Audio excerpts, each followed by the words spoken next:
kudrah dan irodahnya, hidayah serta taufiknya. Alhamdulillah pada kesempatan yang berbahagia ini kita semua bisa berkumpul, bermuajahah, bersilaturahmi dalam tempat yang penuh berkah. Mudah-mudahan dengan hadirnya kita di tempat yang mulia ini, kita senantiasa mendapatkan rahmat dan ampunan Allah Subhanahu wa Ta'ala. Salawat dan salam semoga tercurahkan kepada junjungan alam, yakni Habibana wa Nabiyana al-Karim Nabi besar Muhammad sallallahu alaihi wasallam. Tidak lupa kepada keluarganya, kepada para sahabatnya, kepada para pengikutnya, juga kepada kita selaku umatnya. Amin ya Allah ya Rabbal Alamin. Hadratal mukarramin wal muhtaramin, para kiai, para asatid, wabil khusus kepada guru kita semua, Al-Ustaz Tengku Bukhari, Al-Ustaz Tengku Zainuddin, dan para kiai yang lainnya. Wabil khusus pula kepada kori kita Syekh Rajib yang aslinya memang kelahiran Aceh, sekarang domisilinya di Tangerang. Kita doakan mudah-mudahan guru-guru kita, para pengajar kita senantiasa mendapatkan rahmat. Allah panjangkan umurnya, Allah sehatkan badannya, dan ilmu yang telah diberikan mudah-mudahan bisa bermanfaat dunia wal akhirah. Amin. Juga yang saya hormati tokoh masyarakat, wabil khusus Ketua Paguyuban Warga Aceh yang ada di perantauan, tepatnya di Kota Tangerang, yaitu Bapak Aldi Tahir, juga Ketua DKM Masjid Darussalam Aceh, Bapak siapa? Bapak Taufik Ridho, ya. Juga para bapak, para ibu, para pemuda, para pemudi yang dirahmati oleh Allah Subhanahu wa Ta'ala. Mudah-mudahan dengan sebab kita berkumpul pada kesempatan ini, kita diberikan umur panjang, diberikan kesehatan. Yang punya hutang mudah-mudahan hutangnya cepat lunas. Mohon maaf, Bapak punya hutang? Tapi nggak apa-apa, ngaku aja Pak. Di pengajian kan kita harus jujur. Betul apa betul? Bapak-bapak semuanya punya hutang? Alhamdulillah. Ada sebuah pepatah mengatakan hidup tanpa hutang itu bagaikan langit tak berbintang. Betul nggak Pak? Ya betul aja sama yang suka hutang. Hadirin yang dirahmati oleh Allah Subhanahu wa Ta'ala, peringatan Isra Mi'raj Kanjeng Nabi besar Muhammad sallallahu alaihi wasallam ini terjadi pada tahun yang dinamakan dengan Amul Huzni, tahun kesedihan, di mana Rasulullah sallallahu alaihi wasallam ditinggal oleh dua orang yang beliau cintai, yaitu paman beliau Abu Thalib yang walaupun berlainan akidah akan tetapi punya peranan yang sangat penting di dalam membantu perjuangan dakwah Rasulullah sallallahu alaihi wasallam. Kemudian ditinggal pula oleh istri tercinta Siti Khadijah. Saya yakin untuk di zaman sekarang ini sangat susah, sangat sulit mencari wanita dengan kepribadian seperti Khadijah. Betul apa betul? Saya jelaskan sedikit Pak. Yang namanya laki-laki itu hakikatnya lebih baik daripada perempuan. Makanya ada sebuah kalimat, al-rajulu khairun minal mar'ah. Ini kalau menurut ahli nahwu, alnya alil hakikat, ar-rajulu khairun minal mar'ah. Artinya hakikat laki-laki itu lebih utama daripada hakikat perempuan. Mana buktinya? Bapak jawab Pak. Seluruh para nabi dan para rasul yang disebutkan di dalam Al-Quran atau yang tidak disebutkan itu semuanya adalah laki-laki. Betul? Para wali-wali Allah yang sering kita ziarahi kebanyakan dari kaum laki-laki. Allah memerintahkan jihad fisabilillah itu diperintahkan kepada laki-laki. Untuk perempuan nggak usah untuk jihad. Jumatan yang dilakukan Allah wajibkan, Allah perlukan kepada laki-laki, tidak diwajibkan kepada kaum perempuan. Dalam urusan waris, laki-laki mendapat 2 bagian, lidzakari mithlu hadzil unthayain, tapi untuk perempuan dapat cuma sebagian. Betul apa betul? Berarti lebih utama laki-laki ketimbang perempuan. Laki-laki boleh punya pasangan lebih daripada 1, perempuan gak boleh. Berarti laki-laki lebih unggul daripada perempuan. Tapi mohon maaf, ini para kaum laki-laki jangan sombong dulu. Benar apa benar? Ini kita berbicara hakikat laki-laki lebih baik daripada hakikat perempuan, tapi tidak menutup kemungkinan kalau dilihat dari uploadnya ternyata ada perempuan yang lebih utama daripada laki-laki, di antaranya Siti Khadijatul Kubra. Bapak semua yang hadir di tempat ini, bahkan kalau bisa 1 Tangerang laki-laki kumpulin semua, sandingkan dengan 1 Siti Khadijah, lebih utama mana Pak? Siti Khadijah.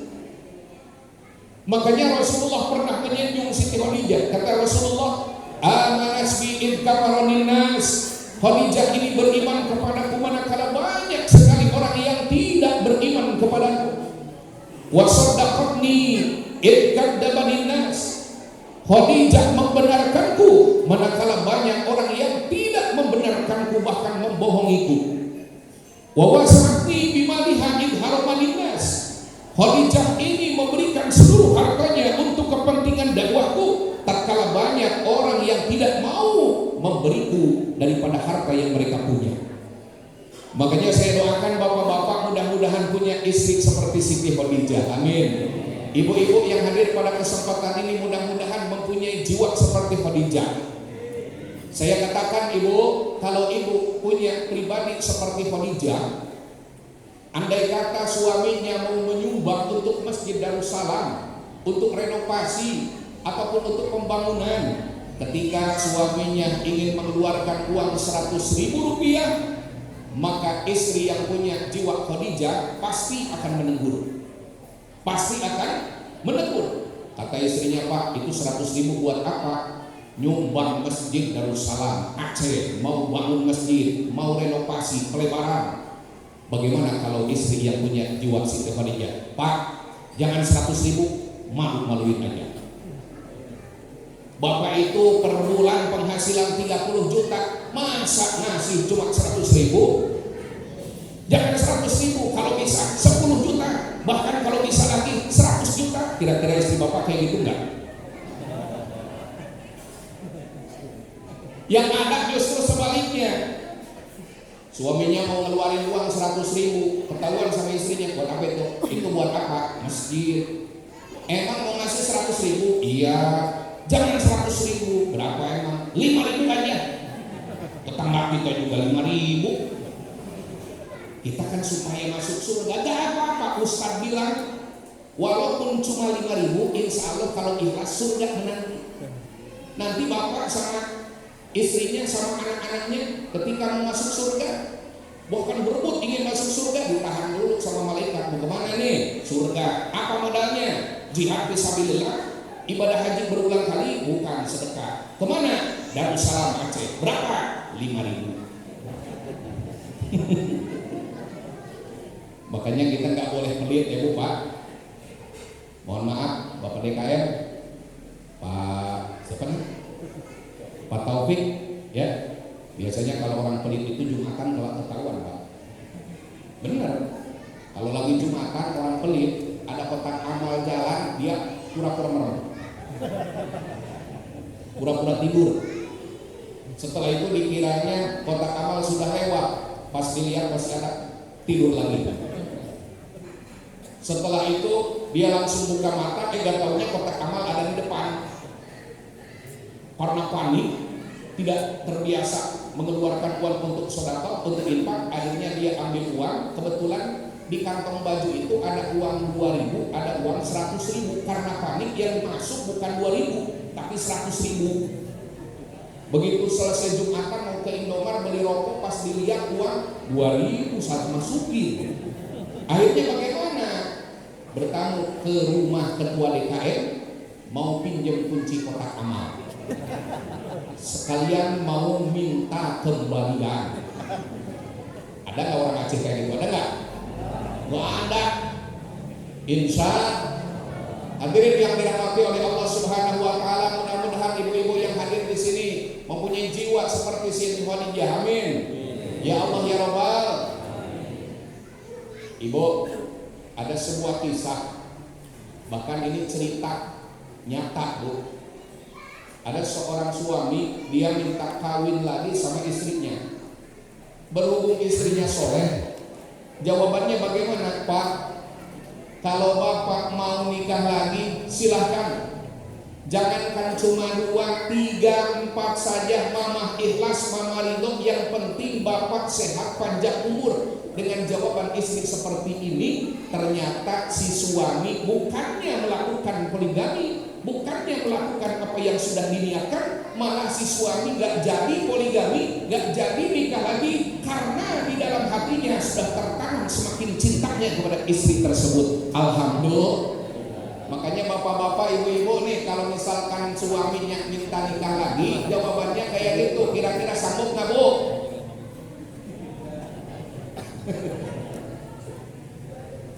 Subhan. Hadirin yang dirahmati oleh Allah Subhanahu Wa Taala, tadi sudah dibacakan oleh qori kita ayat yang menceritakan tentang Isra Mi'raj Kanjeng Nabi besar Muhammad sallallahu alaihi wasallam, yaitu pada surah Al-Isra ayat pertama. Subhanalladzi asra bi'abdihi lailan minal masjidil haram. Tapi sebelum saya jelaskan lebih lanjut, kita harus tahu dulu, Pak, Bu, akidah itu terbagi menjadi 2, menjadi 3. Ada akidah uluhiyah, ada akidah nubuwiyah, ada akidah sam'iyah. Ini kira-kira apa, Pak? Saya ulang, Bu, Pak. Ada akidah uluhiyah, ada akidah nubuwiyah, ada akidah sam'iyah. Akidah uluhiyah itu akidah ketuhanan. Kita sebagai orang yang beriman harus meyakini tentang akidah uluhiyah, meyakini tentang sifat yang wajib 20 di Allah, yang sifat mustahil 20 sebagai lawan daripada sifat yang wajibnya. Kemudian ada satu sifat yang hukumnya jaiz. Jadi 41 akidah, itulah yang dinamakan dengan akidah uluhiyah. Mana yang wajib di Allah? Ayo bareng. Ini orang Aceh saya percaya bisa, insya Allah. Wujud tidak baqa mukhalafatul lil hawa qiyamuhu binafsihi wahdaniyah ilmu hayat sama basur kalam qadiran aliman hayan sami'an basiran mutakaliman. Kemudian ada yang mustahil, sama 20 sebagai lawan daripada yang wajibnya. Adam hudud fana mumatsalah iftiqar ta'adud ajaz karohah jahal mausoma ama bakam ajizan karihan jahilan maitan asoma ama abkama. Ini suaranya pada kemana nih? Kemudian ada satu sifat yang jaiz di Allah yang dinamakan dengan fi'lu mungkinin wa tarku. Ada nadungan Sundanya. Saya orang Sunda ya. Bapak-bapak, ibu-ibu semua yang hadir orang Aceh, kalau saya orang Sunda, ada nadungan Sundanya. Wenang Gusti Allah ngadamel sakabeh mungkin atawa henteu ngadamel naon wae eta wenang. Ngerti gak sih? Berarti satu-satu. Ada juga saya nggak ngerti, bengong aja.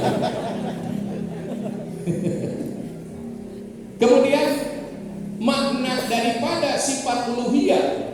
Makna daripada akidah uluhiyah 20 sifat yang wajib di Allah, 20 sifat yang mustahil di Allah, satu sifat yang jaiz hukumnya, maka maknanya terkumpul dalam kalimat la ilaha illallah. Itu namanya akidah uluhiyah. Ada lagi akidah nubuwiyah, di mana akidah nubuwiyah ini kita harus yakin bahwa Rasul-Rasul Allah itu mempunyai sifat. Ada 4 sifat yang mesti tertanam dan wajib kita percayai, wajib kita imani. Yang pertama adalah siddiq, kedua amanah, ketiga fatonah, keempat tabligh. Kemudian 4 sifat yang mustahil sebagai lawan daripada yang wajib.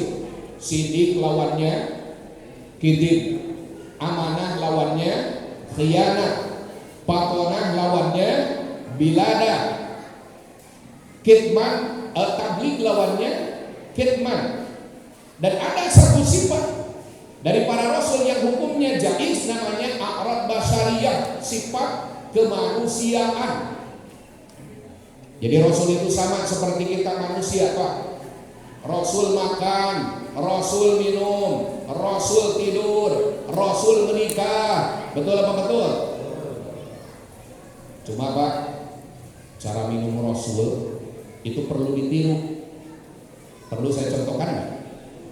Perlu saya contohkan? Ini airnya mana? Ini punya Syekh Rajib ya? Punya saya? Nah, berarti saya punya 2. Jadi kalau Rasulullah minum, beliau mengambil dengan tangan kanan. Mengambil air dengan tangan kanan, pertama dibuka dulu tutupnya, karena kalau tidak dibuka dulu bagaimana minumnya?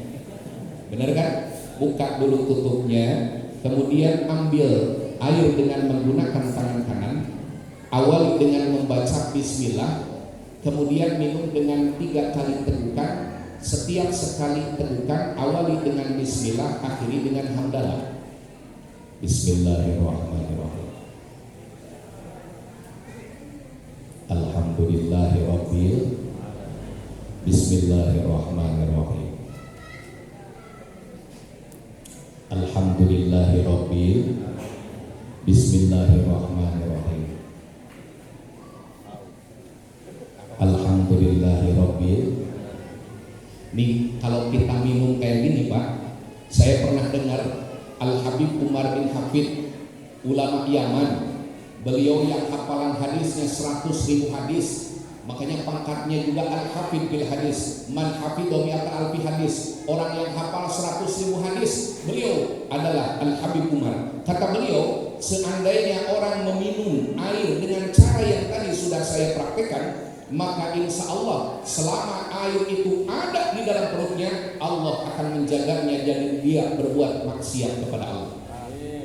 Paham ya? Paham ya? Kalau Bapak minumnya kayak gimana? Wah, minumnya lak sampai habis. Betul? Rasulullah kalau makan itu dengan menggunakan 3 jari, Pak. Kalau bisa makan itu dengan 1 tangan 3 jari, bukan dengan kedua tangan. Bahkan duduknya saja Rasulullah bukan seperti kita. Rasulullah kalau duduk, saya praktekkan lagi ya Pak, supaya jelas ya. Nih, mohon maaf, nih kalkun tadi ya. Jadi duduknya Rasulullah pada saat makan itu duduknya begini Pak, dengan cara menegakkan kaki kanan sehingga paha menempel ke perut. Dan ini hikmahnya adalah untuk supaya makanan yang masuk itu agak terganjal. Akhirnya makan tidak terlalu kenyang, makan tidak terlalu banyak, karena Allah memerintahkan di dalam Al-Quran, kulu washrabu, silahkan makan, silahkan minum, tapi ingat wala tusrifu, jangan berlebihan. Makanya Rasul makan seperti ini Pak. Kemudian dengan menggunakan tangan kanan dan 3 jari. Jadi begini Pak. Karena yang dimakan oleh beliau ya seperti kita tahu makanan Arab itu kan kurma, roti, pakai 3 jari. Saya yakin bapak-bapak kalau di lesehan nggak kayak gini makannya Pak. Betul? Makannya begini Pak. Kemudian kancing celana dibuka 1 supaya makanan masuk semua. Bahkan makanan yang gak habis juga dibungkus. Betul apa betul? Nih untuk ibu-ibu, mohon maaf ibu-ibu suka makan dengan 3 jari bu? Bu, saya yakin ibu-ibu kalau makan 3 jari, tapi dulu pas baru nikah. Karena kalau ibu kelihatan rakus makannya malu sama mertua, makanya ibu-ibu makannya pakai 3 jari. Tapi selesai makan, dilihat suami nggak ada ke kantor, mertua juga nggak ada ke sawah, di rumah nggak ada siapa-siapa, si ibu makan lagi di dapur. Bukan pakai 3 jari, yang ada pakai 5 tangan aktif semua. 5 jari aktif semua, bahkan dibantu dengan telapak tangan. Satu kali makan persis kayak telur angsa. Begitu kan bu? Nauzubillahi. Ada lagi akidah samiyah, ibu bapak hadirin yang dirahmati oleh Allah. Ada akidah samiyah. Akidah samiyah ini kita percaya terhadap adanya surga, kita meyakini terhadap adanya neraka, kita yakin adanya alam barzah, yaumul ba'ats, hari kebangkitan, mizan timbangan amal, sirat, kita akan melewati sebuah jalan namanya sirat, jalan yang terbentang di atas jahanam sampai ke surga ujungnya Pak. Dan itu yakin adanya. Dari mana kita yakin? Dari mana kita tahu? Dari Al-Quran. Karena Al-Quran yang memberitakan. Begitupun dengan peristiwa Isra Mi'raj Kanjeng Nabi besar Muhammad SAW. Kita belum pernah melihat Rasul, kita belum pernah berjumpa dengan Rasul, mendengar suara mulia Rasul, menatap wajah agung Rasul. Tapi kita percaya terhadap peristiwa Isra Mi'raj. Karena apa? Karena Al-Quran yang memberitakan. Itulah yang dinamakan dengan akidah sam'iyah. Mana dalilnya? Subhanalladzi asra bi'abdihi. Diawali dengan kata subhanalladzi. Biasanya kata subhana itu adalah sebagai ungkapan untuk sesuatu yang membuat seseorang takjub dibuatnya. Betul kan? Benar kan? Betul kan bu? Kalau kita melihat langit yang indah, matahari yang menyinari bumi, berjalan dari ufuk timur ke ufuk barat, membuat kita takjub akan kejadian tersebut. Biasanya kita mengucapkan kalimat apa? Subhanallah. Melihat lautan yang biru, mengucapkan kalimat subhanallah. Gunung yang menjulang tinggi, subhanallah. Pada saat malam melihat rembulan memancarkan cahaya, subhanallah. Bintang-bintang yang bergemerlap di langit, subhanallah. Tapi mohon maaf Pak, kata subhanallah jangan disalahartikan, jangan disalahgunakan, jangan salah kaprah kita memakai kalimat subhanallah. Jangan-jangan Bapak lihat cewek cantik, pantatnya gede, pakai celana pendek, pakaiannya you can see, tahu you can see Pak? Kamu can dapat si melihat. Ada pakaian sekwilda, tahu ibu bapak sekwilda? Sekitar wilayah dada.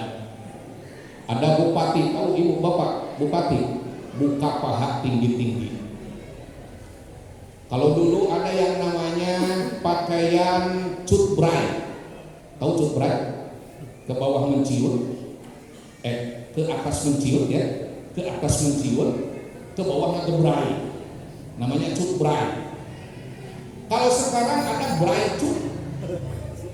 Kalau bray cut, ke atas ngegebray, ke bawah menciut. Nah, yang lebih parahnya lagi, sekarang bukan bray cut, bukan cutbray, malah yang ada sekarang cut-cut. Ke bawah ngecut, ke atas ngecut. Itu yang dinamakan dengan pakaian legging Pak. Ibu-ibu boleh pakai legging, boleh Bu? Bu, kenapa sih ibu bengong? Bu, boleh gak ibu pakai legging? Boleh, tapi dengan syarat dilapis pakai rok. Jadi kalau ibu jatuh itu aman. Kalau ibu pakai legging, yang tidak boleh pakai legging tapi nggak pakai rok, itu haram hukumnya. Udah mau buat dan gemut pakai legging ke pasar, persis juga buat tangan mini. Na'udzubillahi. Jadi kalau bapak-bapak melihat orang cantik, cewek yang seksi, jangan baca subhanallah, apalagi diterusin pakai alhamdulillah. Subhanallah. Alhamdulillah. Harusnya bagaimana? Bacanya istighfar. Sekali lagi, bacanya apa Pak? Istighfar. Astagfirullah. Sambil menutup pandangan dengan telapak tangan, tapi jarinya dirapetin. Astagfirullahaladzim. Begitu. Jangan begini, astagfirullahaladzim. Na'udzubillahi min. Subhanalladzi asra bi 'abdihi. Alladzi isim mausul, Pak. Isim mausul ini kalau dalam ilmu nahwu disebutkan ada mausulul ismi, ada mausulul harfi. Kalau mausulul ismi biasanya membutuhkan silah dan ain. Apa silahnya? Asra. Asra itu kalau dalam ilmu sharaf kalimahnya fi'il muta'addi. Sebab fi'il itu ada